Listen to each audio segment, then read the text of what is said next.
Good morning, good evening, good afternoon. My name is Chris Ahrens. I'm the managing editor of Adweek, and we're here back for another edition of Adweek Together. And today we're going to be talking about how this story has been told through the lens of television news. We're going to be joined by Scott Wilder, who is the vice president of field operations for Fox News and Fox Business Channel, and he's had to set up remote studios at something like 40 different locations across the country, really, for all of the hosts and anchors for their program. So we're going to talk to Scott in a little bit about what that took. But last week, I also had the chance to speak to two Fox News anchors, Maria Bartiromo, who anchors Mornings with Maria on Fox Business Network, and Harris Faulkner, who anchors Outnumbered and Outnumbered Overtime on Fox News Channel. So let's take a listen to that first, and then on the other side, we'll talk to Scott about what that all took. Maria Bartiromo, thank you for joining us. Thanks so much for having me. Harris Faulkner, thank you so much for joining us. Absolutely. Good to be with you. I'm just lounging now after the shows. How has it been working from home? So I've just been on the phone, reporting, doing my work. It's, in terms of going on the air from here, I've got a ton of interviews that we've done. We're doing so many great interviews every day, and it's happening live from my home. I mean, on the convenience part of it, obviously, it's a great commute. And on the other side of it, like, I'm not with my colleagues. I've got all of the people that I'm talking with in different places. So that could be, a little disconcerting. But the truth is, actually, Chris, I can't believe how smoothly it's going. It's actually really smooth. And I don't feel like it's a difference when I look at the actual show. At first, it was a little bit of a challenge. You can't make eye contact with anybody. And everything has anywhere from 3 to as much as a 7-second delay. Say I'm on air and I'm doing breaking news and the president is speaking and we're going to toss to him. By the time they tell me to toss, the president is already speaking, conceivably. So everybody's back timing in their heads. And these guys are pros, Chris. Yeah. The women that I work with are amazing. They will back time and know that if they give me something about 5 seconds early, then I'll start to talk on time. I mean, it is a puzzle. And now that we've been in it for about 3 weeks or a little bit more, it's like it's not even a problem anymore. What would you say has been the biggest adjustment? I think there's an adjustment of just having the studio right here, whereas I have to realize that my house is now partly work because this house is sort of a little bit my sanctuary, and now it's not. So from that standpoint, I had to get used to that. But, I'm so grateful that Fox set this system up because I really feel like I'm able to continue speaking with people, across the country, the world. I had Stephen Mnuchin, the Treasury Secretary, on yesterday. I had, Senator Jeff Sessions on yesterday. Today, the CEO of Shake Shack, Randy Garudi. I mean, I'm having these fantastic guests on. Senator Loeffler, Steve Bannon came on today, and they're all coming from different places. But it's like this patchwork of conversations, and it's all originating right here. I love it. Yeah. Other than the obvious of just not all being together, what is missing doing this show from your study versus doing it in the studio on 6th Avenue? It's the ambience of live people in the room. And, I've done with my town halls, I've done some audience shows, and we've even done live voters' voices at 1:00 when we were on the road in New Hampshire. So you'll have a configuration of several people in the studio with me. Noon, of course, is a talk show. So there are tons of people in there, plus all of your jib camera and those operators. So you've got quite a few people in the studio. But take all of that away, and it's me and one photographer who's engineering the pod, as I like to call it, the home pod downstairs. And that ambience is gone. And you think, well, they're not part of the show anyway, but they are. If you crack a joke on Outnumbered and a camera person laughs, that's at least some feedback. And it's usually not even that silent. It's laughter, and then they're talking to their buddies. And it's never a distraction. It's always amazing to have human beings near you. What's going to happen at the end of this when you guys get back into the studio? How's that going to play out, do you feel? I am going to virtually hug the glam team. Because I know that I have created space for their gifts. So that'll be the first thing I do. You know, I feel like one of the things that I gained from being home is that I'm right next to a printer. I've got the whole office just set up for me. My husband was amazing and just retrofitted everything, the camera. I mean, I know you have pictures of it so you can see the lights and everything. I will miss that. I don't have an assistant here, a production assistant, no one really around me to grab scripts or anything. So my 13-year-old Bella has been doing that. And she does a great job when she helps me out now that she's on spring break. But I will welcome back another set of journalist hands on things. You know, if there's an assistant, Jennifer, who's with me all the time, she's pulling together those videos that people are sending us in, the questions for the doctor and all that. She's using her producing skills, which she's growing. And I call her now my journalistant, because she's doing it from afar. And I think we are going to be an even more fierce combo when we get back together again in the same atmosphere. So I look forward to being able to collaborate in person again with someone who's over the age of 13. So you've had a few staffers at Fox test positive for COVID-19, which led to so much of the staff working from home. What are you hearing about what's happening back at the office? How are other staffers doing? So far, I've heard that everyone is good, and I don't know the specific stories about those who are recuperating right now. But I will say this, Chris, I left and I started broadcasting from here on March 18th, and that was before we had any cases. So it wasn't the reason that I came that we had found cases, because I believe at that time we didn't know that we had any cases. But we knew what was coming. The president was, pretty outward about it's going to be a tough couple of weeks. And I certainly was among those who were very much focused on this from early on. I was interviewing infectious disease doctors in Davos, not doing Davos, but doing infectious disease and coronavirus. So we all knew what was coming at us. So I left the studio on March 17th. That was my last day in the studio, and I've been here ever since. So I can't say that I know enough about how people are doing, because it happened after I was here. Some of the early criticism from Fox News, Fox Business, was that maybe there wasn't enough attention given to it, or that it would be a temporary thing and it would pass. What do you say to those critics out there? Well, I say that they obviously don't watch me, because that's absolutely inaccurate when it comes to my reporting. Like I said, I was among the first journalists to take this seriously, I think, in media. During the week in Davos, I was zeroing in on it.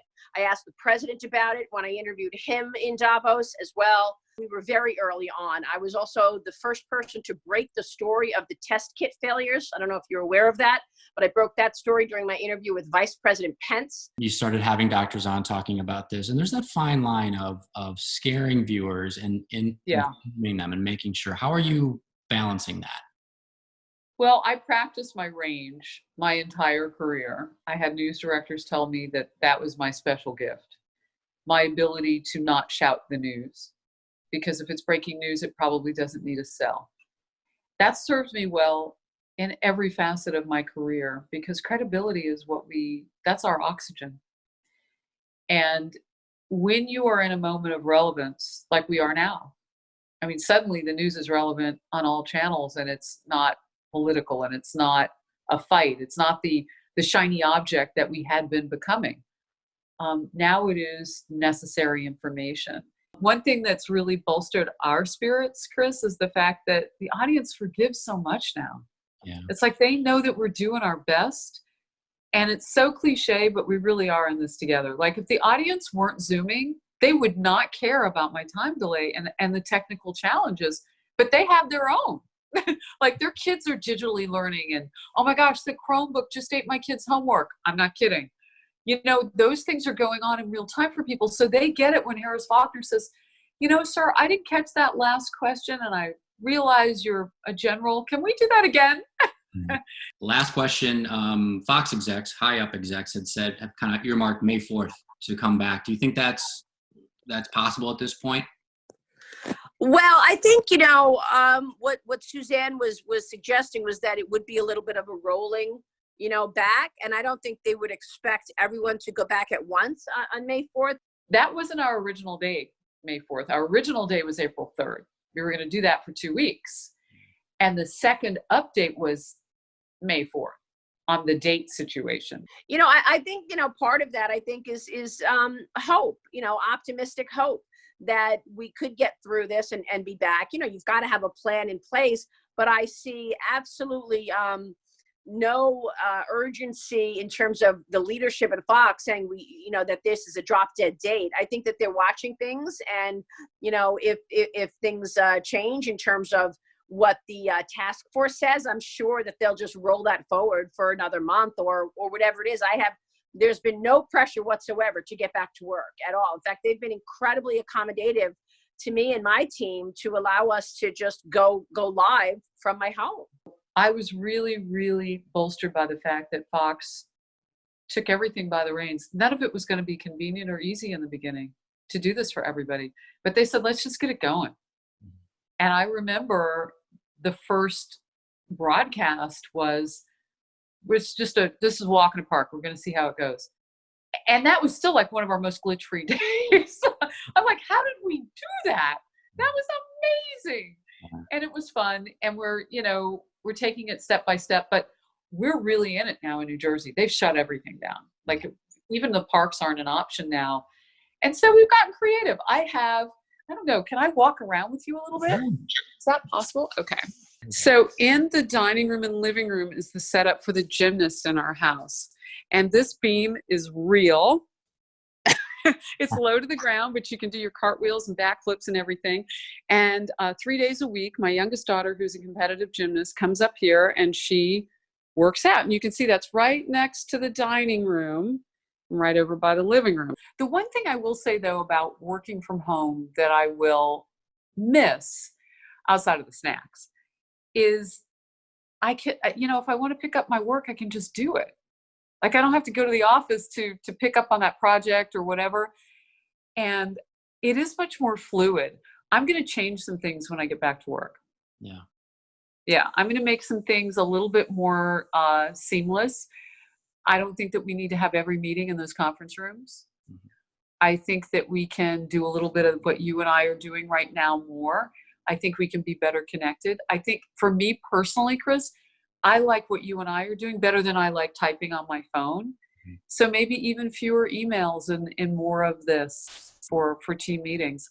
I think a lot of things are going to change, but there's some changes I specifically want to make that are, key for what I do for a living that I think will make me better. All right, Harris, thank you so much. Really appreciate the time. Thank you. Take care, Chris. Chris, stay safe and strong. Thank you. Take care. We will get through this.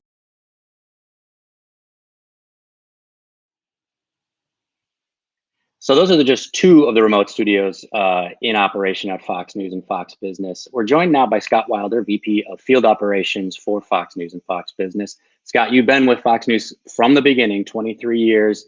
You set up, 42 of these different remote studios? Tell us what went into that. How long did it take? Yeah, thanks for having me. Each one of them, as we mentioned, we have over 40 of them now, and each one is a little bit different, several variations. Early on, we looked at it and we knew that some would require staffing and a body, a photographer being in the room, and others are automated. So we tried to attack this from a geography standpoint and, where are the home studios, and do I have a photographer who lives nearby there who can build it, set it up, and manage it? So as the requests came in, we moved quickly to set these up, assigning bodies, of photographers to each one. We've generally speaking, we can probably spin one of these up in about 3 hours, but I think our average time of getting, from request to on air is roughly about 1 day. So, it really, hats off to the field teams who are used to being outside working, in tough conditions, who sort of transition to managing these home studios. Yeah. So did you have all of this equipment on hand, or did you have to go out and, as those requests came in, have to buy just a ton of cameras and lights and gear? Yeah, we were pretty fortunate that we were able to meet all demands. Again, The original request was, several, and then as the pandemic started to worsen and it became clear that social distancing was going to force more and more of our talent outside of the building and into the safety of their own homes, that we were going to need to add more equipment. So again, even in the variety of home studio that is fully automated, I still have assigned a photographer to sort of help with the build, help manage it. And we've been leaving equipment. So one of the things that's really important to us is that we do not bring equipment in and out of any of these homes, right? We're trying to be super safe. So now that we've gotten north of 40 of these studios, we've definitely run short on some equipment, but luckily we've been able to meet all the needs. Great relationships with vendors of equipment that you're talking about is in stock, very simple lighting and things like that. Yeah, and we saw at Maria's location, her producer has come in and is wearing a mask. To your point, these folks are going home and then coming back in the morning or whatever their shift may be in their particular home studios, and then they're sending the feeds back to 6th Avenue, right, to Fox News headquarters to switch the show. So what's the staffing like back at base? Yeah, in some ways, what we're doing out in the field is the easy part. To your point, everything has to be still, come in and out of our plant in New York City. So they've gone to great lengths to make sure that everybody's safety is paramount there as well. And so, in a typical control room, you'll have north of, upwards of, a dozen people, maybe more for any live hour of television. They figured out a way quickly. The engineering department figured out a way to marry 2 control rooms. So for every hour of live television, we're no longer in 1 control room, we're in 2. And each of those control rooms only has 2 people in it. So, they've been able to reduce that number down to like 4 people. And those 4 people spread out across 2 control rooms. It's nothing short of amazing that they were able to pull this off in short order. That's incredible. I used to work in the cable news business, and there would be a minimum of 14 people in a control room on any given day. So to get down to 2, it's pretty incredible. I just want to tell our viewers who, if you have questions on our LinkedIn page, a lot of you are joining us from Vietnam, from London, from Canada, Dublin. Hello, how are you? Drop a question if you have it for Scott, and we'll try to get to it today. One of the other challenges, Scott, obviously, that is out of your control is weather. We had a huge storm come through here yesterday in the Northeast. It affected New Jersey, New York City, out here on Long Island. And, when you're in the studio at Fox News, you've got backup power. It's not going to be an issue. How did you feel yesterday with all of your remote studios? Were you crossing your fingers, hoping everything still was connected? Yeah, I may have crossed my fingers once, but at the end of the day, we're pretty well positioned to handle this. I think we're probably best in the business at covering hurricanes and bad weather, so we have some experience. And in a lot of ways, the technology that we're using in these home studios is the same technology that we deploy our field crews with every day. So we're pretty familiar with it, and know that the cellular technology is pretty reliant even during a hurricane. And we didn't have a hurricane yesterday, thankfully, but we did have some strong winds and severe weather. The majority of our home studios are in New York, New Jersey, and also DC, which also experienced bad weather. So, we have backup plans in place for each one of these live hours. Thankfully, I don't think we had to go to one of them yesterday, and I don't think we were interrupted at all. So I think that sort of just speaks to our experience at covering bad weather as well as this. Right. So at the beginning of 2020, you and so many other of your colleagues across the cable news landscape and broadcast television were preparing for the election, right? Setting up for the campaigns at the different rallies, setting up for the DNC and the RNC, and then this comes along. How were you able to pivot and how were you able to get the team all focused to just say this is the story? Yeah, I mean, we were definitely and still are actively looking at, covering the RNC and the DNC and following politics. I think that the news is in all of our blood, and I think we're really good at it. And, this story, elevated to something that we've never, really have never seen before. So, it really wasn't much. Speaking on behalf of the teams, the field teams at Fox News, these guys and men and women want to be out there and want to figure out a way to safely cover the story. So pivoting wasn't the difficult part. now we are, slowly, we obviously have our eye on politics and the conventions and things coming up in a few months. And I think that, in many ways, what we're seeing now, we're trying to figure out if we're going to need to adopt some of these principles moving forward as we eventually hopefully move on from this and continue to cover politics again. Yeah, we have a question here from Oscar who asks, how do you address differences in upload speeds and download speeds from these different home studio networks? Harris talked a little bit about the delays when she's doing her conversations. How do you address that? Yeah, so, we have a prerequisite, right? So we get the request to get a talent, get an anchor, out of the building and into their home. And one of the prerequisites immediately is to talk to them about their internet connection. So, we're pretty fortunate in these days that most people in their home have really good, upload speeds and download speeds. So obviously having home internet is a prerequisite. I mentioned that we use bonded cellular technology, but it's bonded with home internet.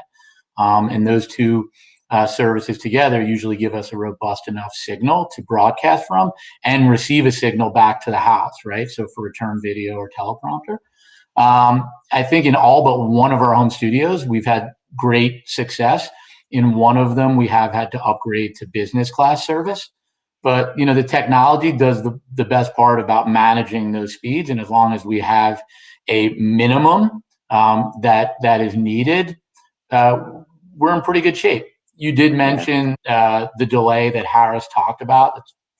That might be one of our challenges, making sure that we manage that delay and can keep a comfortable delay between our talent and our anchors and the people they're interviewing for a natural conversation. But, at the end of the day, I think our viewers are really smart, and I think that they get it. I mean, I don't even think it requires an explanation, although I think our talent's pretty good at giving that explanation.